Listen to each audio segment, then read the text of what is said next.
परिषद साध्या वेशातल्या पोलिसांनी बनली होती. म्हणजे आम्हाला समजलं नाही की एवढं मोठ्या संख्येनं पोलीस का इथं आहेत. आणि आमच्या एक सन्माननीय सदस्य बापूसाहेब शिंदे आहेत आमच्याबरोबर इथे. त्यांचं आमच्याच 2 सदस्यांनी अपहरण केलं अशी त्यांच्या विरुद्ध काल खोटी तक्रार दाखल केली.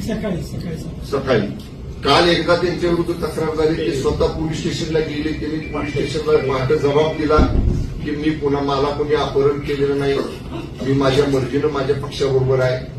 ती स्टेटमेंट दिल्यानंतर दुसरा गुन्हा 6:15 वाजता दाखल केला.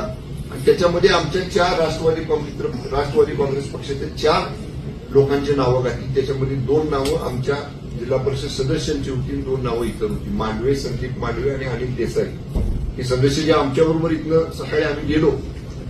त्यांना आतमध्ये जाताना त्याच्या अगोदरचं सांगतो, कामेश कांबळे जे आमचे सदस्य होते त्यांना मी आणि मकरंद आबा आम्ही लिफ्टमधलं वर घेऊन जात असताना माननीय शिवेंद्रसिंह राजे भोसलेंनी त्यांना हरवलं. तो म्हणला मला बोलायचं नाही, मी आबांच्या दादांच्या बरोबर मी जाणार आहे, एवढं स्पष्ट त्या कामेश कांबळेने सांगितलं. तरी बाबांनी त्याला दम दिला. बाबांबरोबर ज्यांचा जिल्हा परिषदच्या निवडणुकीशी संबंध नाही अशी सातारचे नगराध्यक्ष मोहिते आणि एक फिरोज पठाण नावाचा त्यांचा कार्यकर्ता, त्या तिघांनी मिळून मी त्याला कवळा भरला होता. असं मी त्याला मिटिंग धरलं होतं कामेशला. माझ्या मिटिंगनं सोडवून त्याला उजव्या बाजूच्या वरांड्यामध्ये ओढत नेलं. तिथनं धरून मी आणि आव्हाने परत त्यांच्या मिटिंगनं सोडवून त्याला लिफ्टमध्ये आणलं. लिफ्टमधनं 4थ्या मजल्यावर आम्ही घेऊन गेलो. अगदी दरवाज्यातनं आतमध्ये आमच्या सगळ्या सदस्यांच्या बरोबर, तुम्हाला आमचे सदस्य सांगतील, आमच्या सगळ्या सदस्याबरोबर ते कामेश कांबळे जाऊन आमच्या सदस्यांच्या बाजूला बसले. दुसरे जे 2 सदस्य आमचे खाली होते त्यांना आणायसाठी आबावरच थांबले. शशिकांत शिंदे साहेबांनी आम्ही खाली आलो. तोपर्यंत शिंदे साहेबांना लोकांनी सांगितलं की बसमध्ये बसणाऱ्या सदस्यांना सुद्धा आत सोडत नाही, त्यांची बस सुद्धा बाहेरच उभा केलेली आहे दरवाज्यावरती.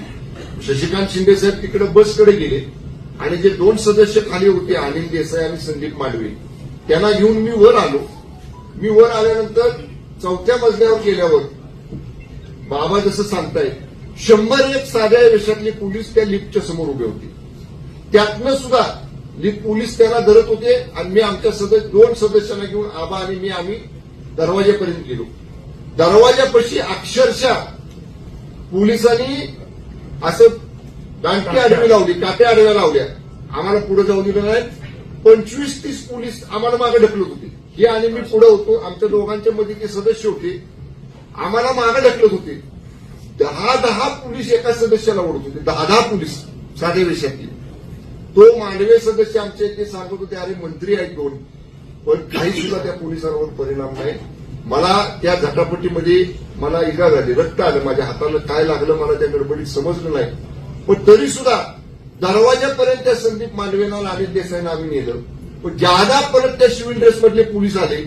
म्हणजे तसं बघितलं तर आम्ही दोघं, नितीन काका होते, आम्ही शशिकांत शिंदे साहेब होते, आम्ही 25 पोलिसांना बाहेर पडलो. म्हणून त्यांनी ज्यादा बाहेरच्या बाजूला उभे असणाऱ्या पोलिसांना बोलवलं आणि त्याने आम्हाला ओढलं बाजूला. आणि आमच्या तावडीतनं ते 2 सदस्य त्यांनी घेऊन पोलीस स्टेशनला गेले. म्हणजे जर तुम्हाला लोकशाही मार्गानं जर तुम्हाला सत्ता पाहिजे होती तर लोकांनी कौल तर 37 मतांना आमच्या बाजूने दिला होता. पण आम्ही काही निवडणूक झाल्यावर हातात घातलेला नाही. आमचा तिघांचा हातात निवडणुकीच्या आधीपासून आहे. 2 राष्ट्रवादी तरी एकत्र लागल्या आणि शिवसेना आणि राष्ट्रवादी काँग्रेसची आम्ही तडजोड करून प्रीपोल अलायन्स निवडणूक पूर्व इथे आम्ही केली. आमचे 37 सदस्य आपले निवडून आले. आमच्यातल्या 2 सदस्यांनी व्हीप मोडला, त्यांच्यातल्या राष्ट्रवादीतल्या 2 सदस्यांनी व्हीप मोडला. ठीक आहे, त्यांच्यावर आता आम्ही पक्षांतर बंदाची कारवाई करू, त्यांचं डिस्क्वालिफिकेशन करू, त्यांचं सदस्यत्व रद्द करू. अगदी सुप्रीम कोर्टापर्यंत जायची वेळ आली. काही लोकांनी सांगितले त्या सदस्याला की तुमचं सदस्यत्व जाऊ देत नाही.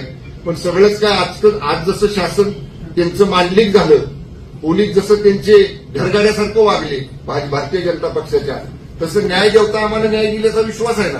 आम्ही इथं न्याय मागू, कोर्टामध्ये जाऊ, हायकोर्टात जाऊ, सुप्रीम कोर्टात जाऊ.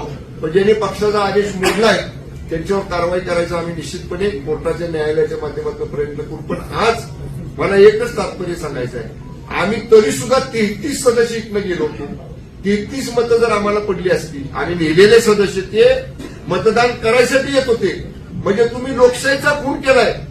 लोकशाही मतदानापासून कुणालाही रोखत नाही, पण इथं मतदानाच्या दरवाज्यावर आलेला आपल्याला तर सगळ्यांना नियम माहिती आहे. 100 मीटर पांढरी लाईन उडलेली असते निवडणुकीच्या वेळी. त्या पांढऱ्या रेषेच्या आत 5:30 वाजायच्या आत जर आपण माणूस उभा केला तर रात्रीच्या 8 वाजेपर्यंत मतदान घेतात. त्यांच्या 100 मीटर नाही, आत अधिकारी बसलेत आणि ह्या दरवाजावर आम्ही नेऊन त्याला सोडले. तिथनं पोलिसांनी ओढून गेले. म्हणजे किती दादागिरी, किती मजुरी, किती सत्तेचा माज. आम्ही पण आहे ना त्या सरकारमध्ये मंत्री आहोत. मंत्र्याला जर जखम होती, दुसऱ्या मंत्र्याला जर तुम्ही त्यांना जर धक्काबुक्की करता, 2-2 मंत्र्यांना ओढता, म्हणजे तुम्हाला मंत्री असलेल्याचं सुद्धा तिथं समोर आपले त्याचं सुद्धा भान नाही. एवढे पोलीस मांडली कत्व पत्करल्यासारखं भारतीय जनता पक्षाचे आज वागलेले आहेत. आम्ही आमच्या युतीच्या वतीनं या पोलिसांचा आणि जिल्हा प्रशासनाचा जाहीरपणानं धिक्कार करतो, निषेध करतो आणि समारोप करताना मी एवढं सांगेन, या प्रकरणाची सुरुवात आज भारतीय जनता पक्षाने केलेली आहे, पण याचा शेवट राष्ट्रवादी काँग्रेस आणि शिवसेनेची युती निश्चितपणे आम्ही जास्त बोलत नाही. पण आज तुम्ही बघितलं असेल माध्यमांनी सुद्धा, आम्ही बाहेर आलो, निवडून आलेल्या लोकांच्या अंगावर गुलाल होता, पण चेहऱ्यावर सुटकी काळा होती आणि आमचे लोक पराभूत झाले होते. पण वाघासारखी ताट मान करून आमचे सगळे घोषणा देत होते शिवसेनेच्या आणि राष्ट्रवादी काँग्रेस पक्षाच्या विजयाच्या. हा मर्द शिवसैनिक आहे, हा मर्द राष्ट्रवादी काँग्रेसचा सैनिक आहे. त्यामुळे ठीक आहे, त्यांच्या हातात सत्ता, आमच्याही हातात 2.5 वर्ष शिंदेसाहेब मुख्यमंत्री होते ना. पण असं कधी असलं गलिच्छ राजकारण त्यांच्या नेतृत्वाखाली आम्ही पण मंत्री होतो, मी पण पालकमंत्री मागच्या वेळी. आता आहे, अनेक निवडणुका झाल्या, मग का बरं आता बोलायचं नाही मला. हे विरोधात उभे होते आणि भाजपचा उमेदवार 2024च्या निवडणुकीला उभा होता. माझ्या मागल्या आबांच्या आणि माझ्या कशा नीत्या केल्या, नाहीतर काय निकाल लागला असता 2024च्या विधान लोकसभेचा ते कळलं असतं ना. ते विसरला तुम्ही. ज्या किती मतांनी निवडून आली भाजपची सीट लोकसभेला, 34,000. मकरंद आव्हाड्यांना आम्ही रात्री 10 नुसते फोन केली, 10 फोन केले असते, चित्र वेगळं दिसलं असतं. पण आम्ही आमच्या नेत्यांचा आम्ही महायुतीचा धर्म पाळला. पण त्याची अशी जर परतफेड भारतीय जनता पक्षाकडनं होणार असेल तर हे पूर्णपणे चुकीचं आहे. मगाशी सांगितलंय, मी उद्या दिवस मतदारसंघात आहे. रविवारी मुंबईला गेल्यावर माझ्या पक्षाचे मुख्य नेते, राज्याचे उपमुख्यमंत्री आदरणीय एकनाथजी शिंदे साहेबांच्या कानावर सगळा इतके वृत्तांत घालेत. आबा सुद्धा मान्य सुनेत्रा वहिनी साहेबांच्या कानावर हा इतके वृत्तांत घालतील. शशिकांत शिंदे साहेब पवार साहेबांच्या सुप्रियाताईंच्या कानावरती हा इतके वृत्तांत घालतील. आणि निश्चितपणे जिल्ह्यात काय भूमिका घ्यायची हे आम्ही सगळे एकत्र बसून ठरवू. पण एक वाक्यात मी सांगेन, भारतीय जनता पक्षाने नीचपणाचा आणि सत्तेची मस्ती कशी असती त्याचा कळस करून आज दाखवलेला आहे. हे लोकशाहीचा गळा घोटणारं कृत्य आहे. सातारा जिल्ह्यातली स्वाभिमानी जनता भारतीय जनता पक्षाच्या या कृत्याचं उत्तर लोकशाही मार्गानेच त्याला दिल्याशिवाय राहणार नाही.